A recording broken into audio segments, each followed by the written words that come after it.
Ngayong hapon, kami ang inyong magiging guro. Ako si Teacher Ronel. Ako si Teacher Rochelle. Ako si Teacher Rizzy. Ako si Teacher Ronel. Ako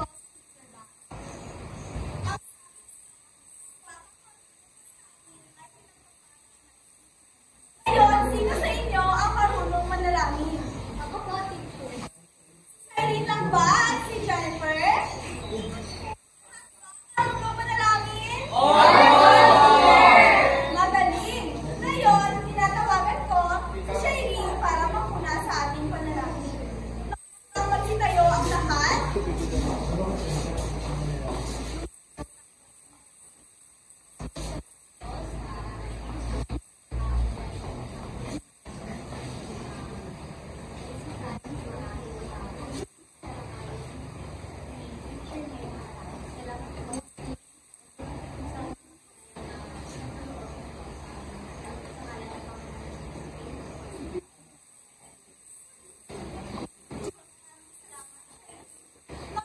Hapon mga bata!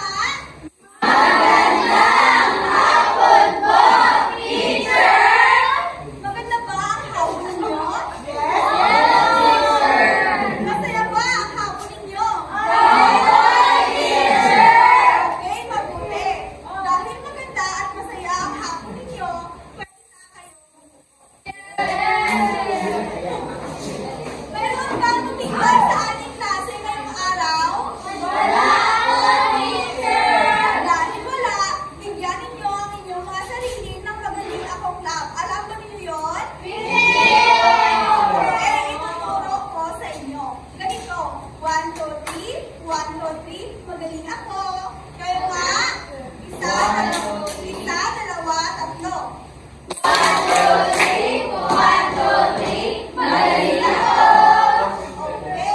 ngayon, ipapahagi ko sa inyo ang pamantayan sa ating klase. Una, ano ng maayos. Pangalawa, itaas ang kanang kamay kung may gustong itanong o sumagot. Pangatlo, makinig sa guro. Pang-apat, makinig sa klase. At huli, ay iwasan ang sinumang. Maliwanag ba, mga bata? Okay. Ngayon, sino sa inyo ang gusto ng papremyo? Kami!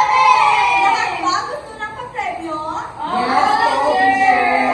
Kung sino ang nakakasagot ng aking itatanong, ay siya ang magkakaroon ng papremyo. Sino ang makakapagbigay sa akin ng ating huling tinalakay?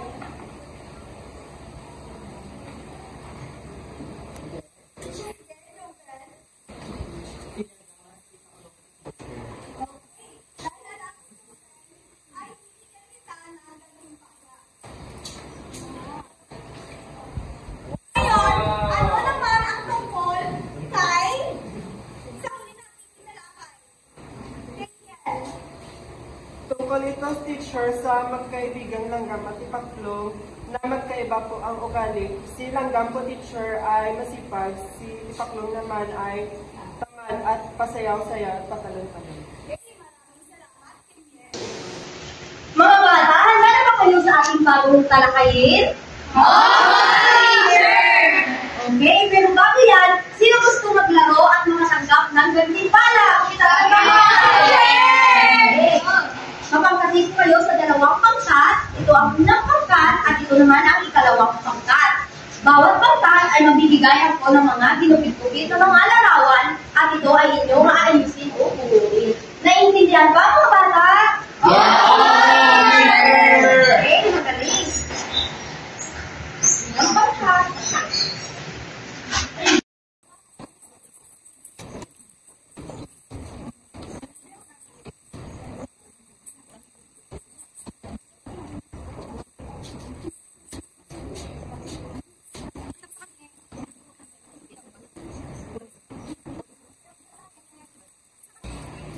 Mga bata,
magtutukan ng ruleta, yun yung sasagot sa aking mga katanungan.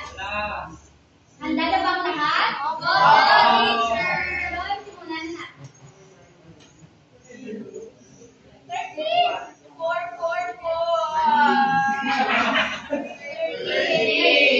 Silang nakakuha ng sa pangkat ason, tumayo ka. Sa larawan ninyong binuko, ano yung iyong obserbasyon o ano ang katangian ng nasa larawan? Ayon po sa larawan na aming kanina, ang aking observation ni teacher ay ang dagang zero formal na gamit. Ngayon po, ang lalarawan ko na siya ay nasa syudad. Magaling halbay. Bigyan kita na ganito. Ngayon, dito naman tayo sa pangkat verde. Handa na ba ang pangkat verde? Yes, sir!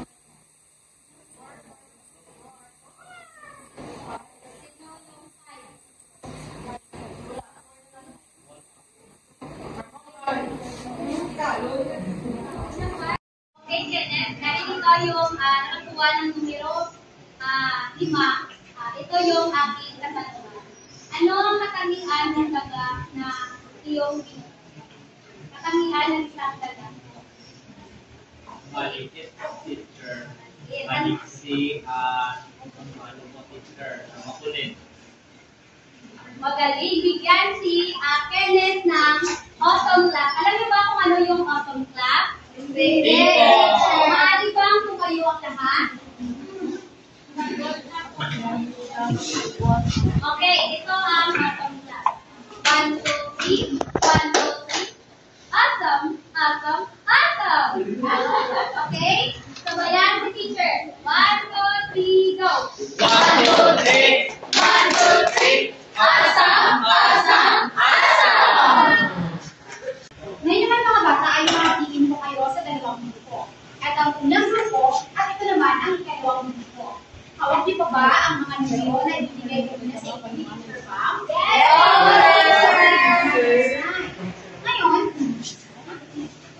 kuha ko ng ruleta at kung sino ang matatapatan ng numero sa ruleta, siya ang tatawagin ko at siya ang sasagot dito sa harapan. Nakuha ba mga bata?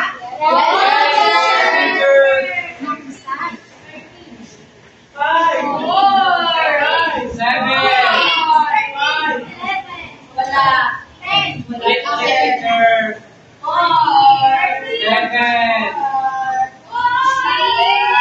Oh, Wala. 5. Sino nakabulog ng 11 dito at 11 sa buhay? Ano ang 11? Okay. Mula sa harapan.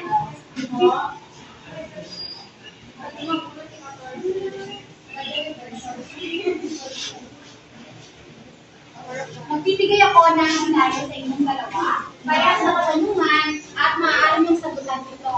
So, ikaw muna ang mauna, Jennifer. So, kung ikaw bibigyan ng pagkakataon, ikaw ay pagkakaroon ng dalawang scenario. Ikaw ay mamumuhay ng payapa, meron kang simpleng mga damit, wala ka masyadong mag-aaral mga kagamitan, simple lang din ang iyong buhay, pero ikaw ay namumuhay sa simpleng buhay. And then, ang pangalawang scenario naman, ikaw ay may mga magaganang damit, may mga sasakyan, may mga magagandang bahay, pero ikaw naman ay namumuhay sa panganib. Paano mo siya mapapangatilanan ang iyong napili sa ito? Para po sa akin, gusto ko pong buhay ay yung simple lamang ay mga simple damit, simple kagamitan, at simple pamumuhay. Ngunit ako ay masaya at payapa. Sapagkat mas importante para sa akin ang mamuhay ng payapa at simple kesa sa mamuhay ng magara at nasa panganib. Mahusay. Bigyan natin si Jennifer ng fireworks clap. Alam ba niyo mga bata ko anong fireworks clap? Hindi, teacher. Sige, panoorin ang aso nila. 1, 2, 1, 2. One, go. Boom. Okay, nakaya ko mga bata. Okay, sa dalawa, tatlo. One, two. One, two. One, two. Boom! Jane, parehas na tanong sa kanya. Paano mo papangasilan? Paano kaya Magandang umaga. Kaya ni Jennifer, pipiliin mo mamuhay ng simple sapagkat mas mabuting mamuhay ka ng simple sapagkat sa pang-araw-araw ay ikaw ay biglan. Salamat. Hindi natin si Jane ng fireworks lang. One, two. One, two. One, two. Boom! Handa na kayong makinig at malaman ang ating kwentong pag-uusapan ngayong hapon? Opo, teacher! Handa na kayo? Pumalakpak kayo ng 3 beses. 1, 2, 3. Okay, maraming salamat. Pag-share ba kayo sa kwentong si Dagang Bukid at si Dagang Bayan, mga bata?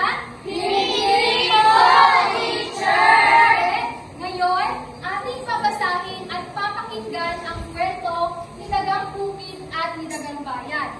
Babasahin ko ang kwento at makinig kayo ng mabuti dahil mamaya ay meron akong katanungan na itatanong sa inyo at sasagutan niyo ito. At meron akong mga gantimala na ibibigay kung sino man ang mga estudyante makakasagot ng aking katanungan. Kayong makinig, mga bata? Opo, teacher! Ngayon, gusto ko basahin ninyo. Dagang Bukid at Dagang Bayan!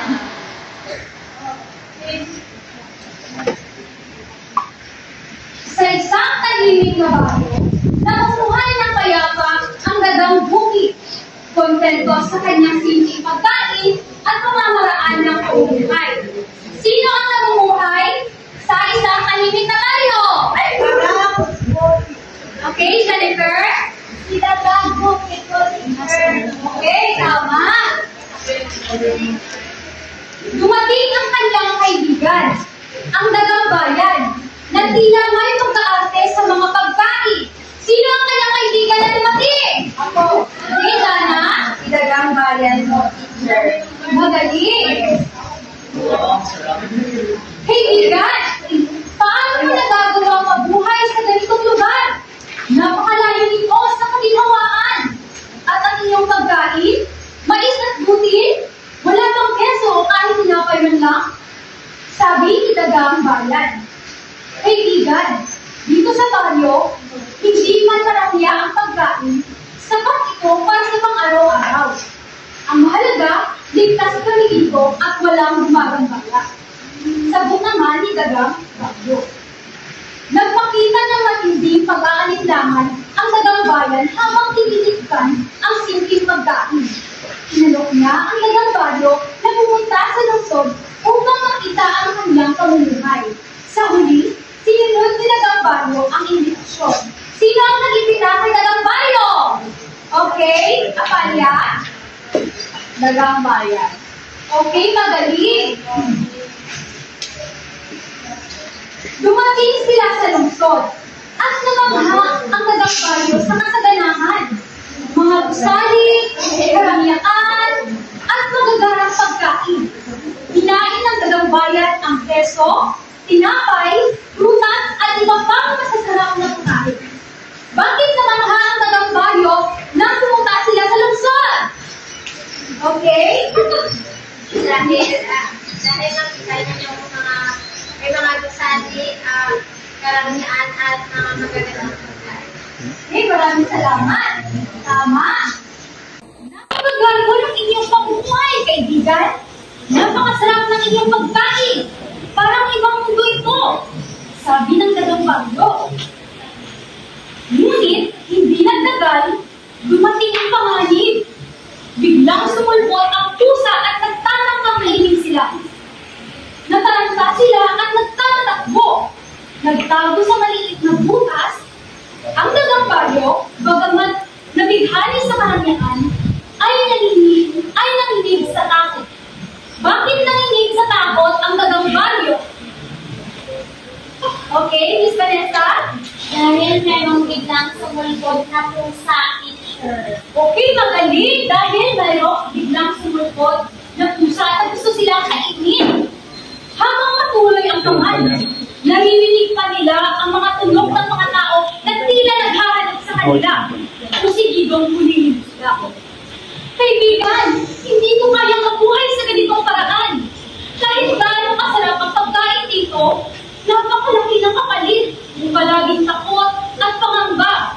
Mas gusto kong pumalit sa simpleng pamumuhay. Ang sabi ng dagang bakit. Tila tama ka, kaibigan. Ang maramiang buhay ay hindi palaging maginhawa. Sagot naman ng dagang bayan. Bumalik ang dagang bayan sa kanyang tahimik na tahanan. Ulo ng aral na mas mahalaga ang kaligtasan at kapanatagan kaysa sa karamihan. Ang karanasan sa lungsod ay nagturo sa kanya na ang yaman ay walang saysay kung palagi may panganib na nakaambot. Wakas ng kwento. Ngayon, sino ang mga pangunahing tauhan sa kwento? Okay, Shailene? Si Dagang, Cookie, at si Dagang. Tama, magaling. Ngayon, ano naman ang ating aral na magbubuha sa kwentong si Dagang Bukid at si Dagang Bayan? Okay, Angel? Matutong makonsento sa simpleng pamumuhay kaysa sa magkaroon ka ng mga masasarap na pagkain, ngunit may mga panganib na marami. Okay, magaling. At dahil dyan, bigyan nyo ang inyong mga sarili na sumakses ka club. Alam mo ba ang sumakses ka club? Hindi po. Okay, ganun ba? Sumakses ka club. 1, 2, 3. 1, 2, 3. Sumakses ka. Okay, ngayon nga, tumayo ang lahat. 1, 2, 3, go! 1, 2, 3. 1, 2, 3. Sumakses ka. So ngayon, class, bibigyan ko kayo ng isang papel, bawat isa, at inyo itong guguhitan ng mga larawan patungkol sa mga napulot ninyong aral doon sa nabasa ni Teacher Richelyn na pabula patungkol sa Dagang Bukid at Dagang Bayan.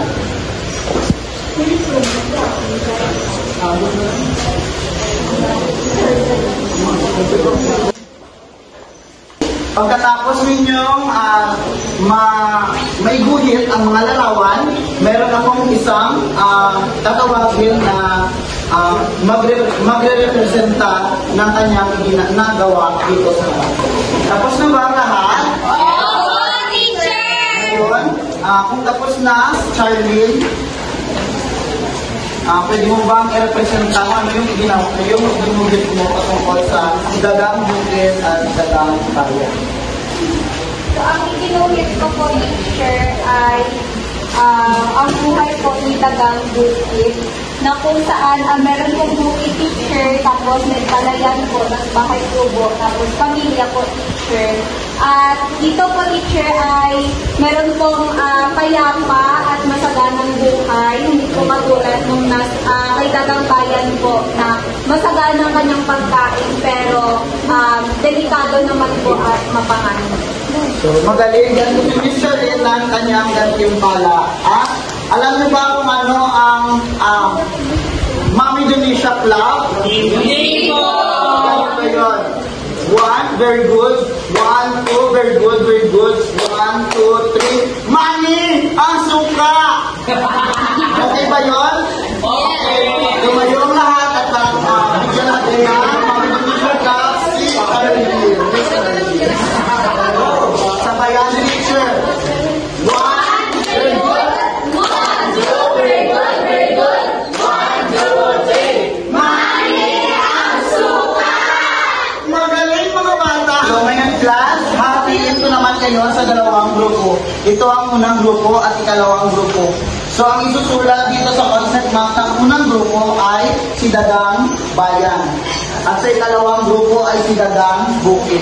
Magbibigay kayo ng katangian ni Dagang Bukid at ni Dagang Bayan.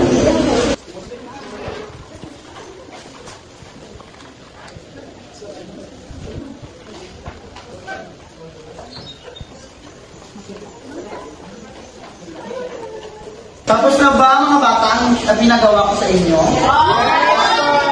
Tapos na, meron kayong isang, sa kadrupo ninyo, meron isang magrepresenta ng inyong ginawa dito sa harap. So dito muna tayo mag-umpisa sa unang grupo. Yan ay ang dagang bayan. Una, hindi kontento, maarte, makatira sa lungsod, mahilig sa magarang buhay, at ang panguli nakatira sa mamahalin ng lugar. Maraming salamat, Group 1. Ngayon, tutungo na tayo sa ikalawang grupo. Yan ay ang dagang bukid. Dagang bukid. So, si dagang bukid ay masipag, kontento sa simpleng buhay, matyaga, nakatira sa bukid, mabait at practical po. Maraming salamat, Ate Vanessa.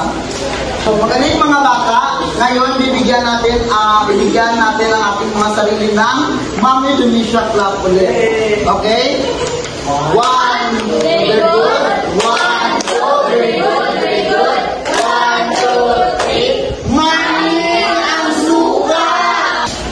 Ngayon, para sa inyong takdang aralin, kumuha kayo ng kwaderno at isulat ang ating takdang aralin. Babasahin ko ang panuto. Gumuhit ng isang eksena mula sa pabula at isulat sa ilalim nito ang mahalagang aral na natutunan mula sa kwento. Ipasa ito sa susunod na araw. Maraming salamat, class, sa iyo lahat. Paalam mga bata.